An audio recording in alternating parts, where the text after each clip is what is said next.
أنفسكم أمرا فصبر جميل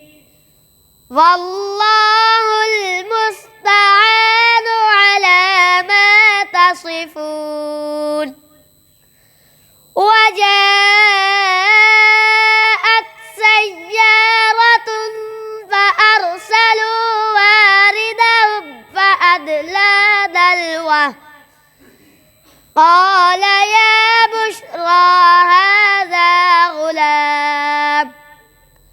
وأسروه بضاعة والله عليم بما يعملون وشروه بثمن بخس دراهم معدودة